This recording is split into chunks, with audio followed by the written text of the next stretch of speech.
My stepmother broke all my son's birthday gifts while everyone laughed. I knew something was wrong the moment I walked into the backyard. Not loud wrong, not obvious. The kind of wrong that sits quietly in the air, like everyone's holding their breath, waiting. My son, Liam, was standing near the gift table, hands clasped, smile too tight for a 7-year-old on his birthday. And my stepmother, Carol? She was watching him, smiling. That fake, polished smile she used when she was about to ruin someone's day. I leaned down. "Hey, birthday boy, you okay?" He nodded too quickly. "Yeah, Mom." He wasn't. I straightened, scanning the yard. My father sat near the grill, pretending to focus on flipping burgers. My brother, Jake, was on his phone, barely looking up. A few relatives whispered, eyes flicking toward Carol. "God, not today." "All right," Carol clapped loudly, cutting through the chatter. "Time to open presents." Liam looked at me. I forced a smile. "Go on." He walked to the table, small, careful, like he didn't want to take up space. That alone made my chest tighten. He picked up the first gift, a bright blue box from his best friend. He peeled the paper slowly, like he was afraid to tear it. Inside, Lego. His face lit up. "Wow, Mom, look!" Crack. The sound cut through everything.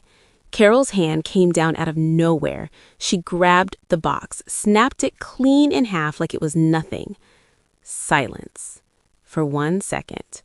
Then, laughter. Actual laughter. My stomach dropped. "What are you doing?" I snapped, stepping forward. Carol shrugged, tossing the broken pieces back onto the table. "Cheap plastic. He doesn't need junk." Liam's smile disappeared. Just gone. "Stop," I said, sharper now. "That was a gift." "Oh, please," she laughed. "If you raised him better, people wouldn't bring garbage." More laughter, quieter this time, but still there. I turned to my father. "Are you seriously okay with this?" He didn't meet my eyes. "It's just a joke." A joke? My son stood frozen, staring at the broken Lego like he didn't understand what just happened. "Open another one, sweetheart," Carol said sweetly. He hesitated. "Go on," she insisted. He picked up the next gift, this one from me. My heart clenched. He opened it carefully. A remote control car, the one he'd been begging for. His eyes lit up again. "Mom, it's—" Carol snatched it. "Let's see how long this lasts," she muttered. Before I could move, she slammed it against the table. Plastic shattered. Pieces skidded across the wood. Liam flinched. And again, laughter. Something inside me snapped. "Enough!" The yard went quiet. I stepped between her and the table. "You don't touch anything else." Carol raised an eyebrow. "Or what?" I didn't answer. Because, honestly, I didn't know yet. But I knew one thing. This wasn't about gifts. This was about humiliation, control, and she was enjoying every second of it. I turned to Liam. His eyes were glassy, lips pressed tight, trying so hard not to cry in front of everyone. That broke me more than anything. I said, "We're leaving." "No," Carol cut in sharply. "He hasn't finished opening his presents." I ignored her, reaching for my son's hand. That's when Jake finally stood up, slowly, stretching like he'd just woken up. "Hold on," he said. His voice was calm, too calm. "I think Mom's right." I froze. He stepped closer, not looking at me, looking at Liam, then at the broken gifts, then back at Carol. A small smile tugged at his lips, and something about it made my stomach twist, because I knew that smile. It meant trouble. Jake said, "Let the kid finish," but this time, he reached into his pocket, pulled something out, and let's make it interesting. I didn't like the sound of that, not one bit. Jake always had that smile, the kind that made you think he knew something you didn't, and right then, I hated it. "What are you doing?" I asked, pulling Liam slightly behind me. Jake didn't answer me. He crouched down in front of Liam instead, like this was some normal, friendly moment. "Hey, buddy," he said lightly. "You want to play a game?" Liam didn't respond. His eyes flicked to me. Smart kid. "Jake, stop," I said, sharper now. "This isn't funny." "Oh, relax," he waved me off.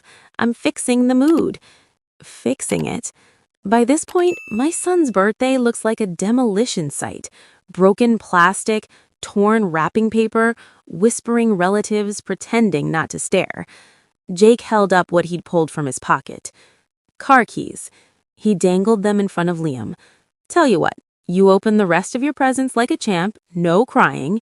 He paused. That smile again.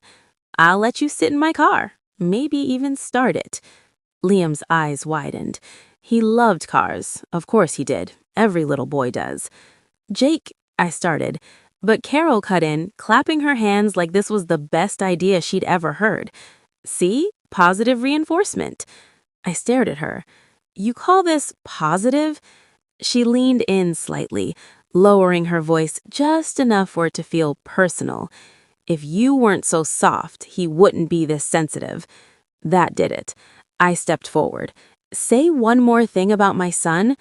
"Mom," Liam whispered, tugging my hand. I looked down. He shook his head. "Don't." He didn't want a scene. Not more than this already was.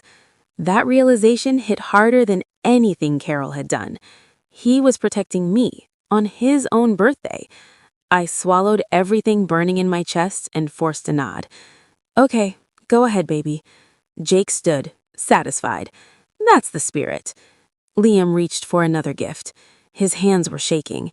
He opened it quickly this time. A puzzle set. Before anyone could move, I stepped in front of the table.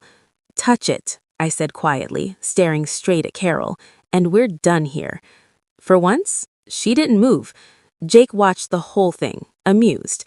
"Wow," he said. "Look at that. Boundaries." I ignored him. Liam opened another gift, then another, each time faster, like ripping through them would somehow make this end sooner. No smiles this time, no excitement, just survival. When he reached the last box, he hesitated. It was bigger than the rest, wrapped in gold paper, no name on it. "Open it," Carol said softly. Too softly. I didn't like that tone. Not at all. "Who's it from?" I asked. Carol smiled. "A surprise." That word again. Everything with her was a surprise, and none of them were ever good. "Mom," Liam whispered. I crouched beside him. "You don't have to open it." Carol's voice cut through sharper now. "Don't be rude. Open your gift." The entire yard went quiet again. Waiting. Always waiting. Liam slowly peeled back the paper. Inside was a sleek black box. Expensive. Way more expensive than anything else on that table. Jake let out a low whistle. "Well, that's not cheap plastic." I narrowed my eyes. "What is it?" "Go on," Carol urged. Liam lifted the lid and froze. I leaned in, and my stomach dropped. Inside was a brand new tablet, top of the line, the exact model Liam had pointed out in a store months ago, the one I told him we couldn't afford. "Do you like it?" Carol asked sweetly. Liam didn't answer. He just looked at me, confused, guilty, like he'd done something wrong just by opening it. I don't know." "Oh, he'll love it," Jake cut in. "Right, kid?" Something felt off, very off. "No," I said slowly, standing up. "We're not accepting that." Carol's smile didn't fade. If anything, it grew. "Too late," she said. My chest tightened. "What does that mean?" Jake stepped closer again, spinning the car keys in his hand. "It means," he said casually, "every gift comes with a condition." The air shifted. Cold. Heavy. "What condition?" I demanded. Carol tilted her head, eyes locked on mine. "If he wants to keep the tablet," she paused, letting it sink in, "then you owe us something in return." I felt Liam's hand tighten around mine, And suddenly, this wasn't just a cruel party anymore. It was something else, something calculated, something dangerous. "What do you want?" I asked. Jake chuckled under his breath. Carol leaned in, her voice barely above a whisper. "You'll find out." And that's when I realized this wasn't about ruining a birthday. It was about setting a trap.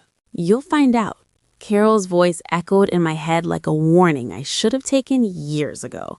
But not today. Today, I wasn't backing down. I squeezed Liam's hand. "Give me the tablet." He hesitated for half a second, then handed it over. "Good."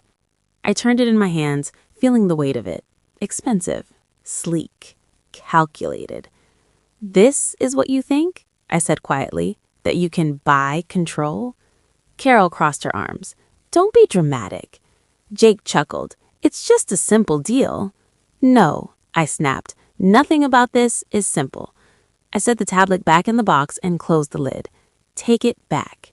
The yard went still again. Carol blinked. "Excuse me?" "You heard me." She laughed, but there was tension in it now.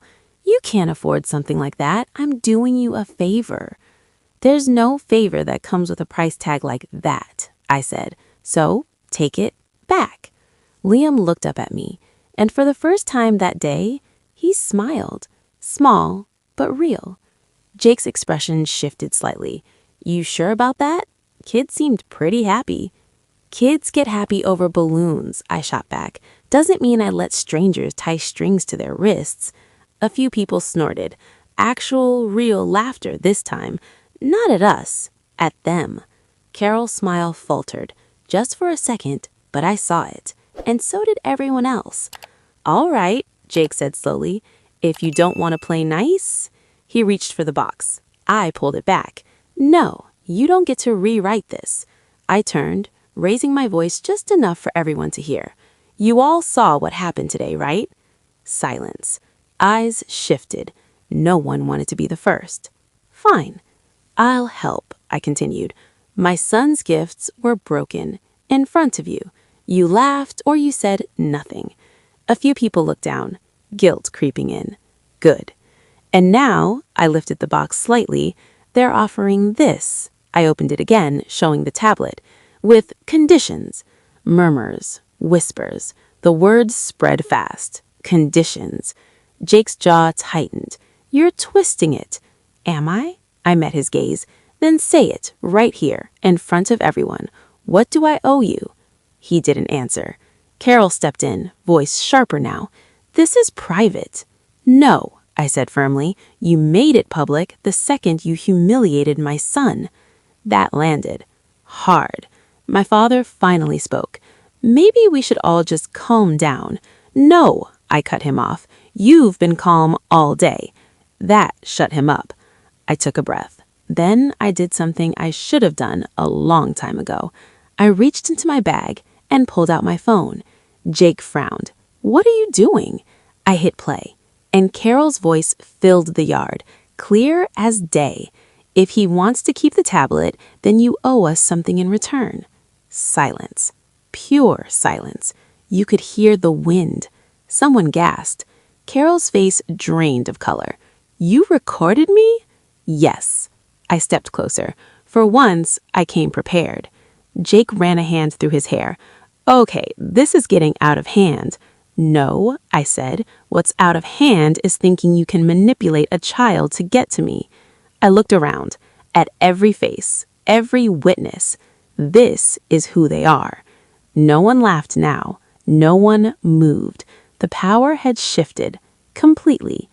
Carol tried to recover, forcing a smile. "It was a joke."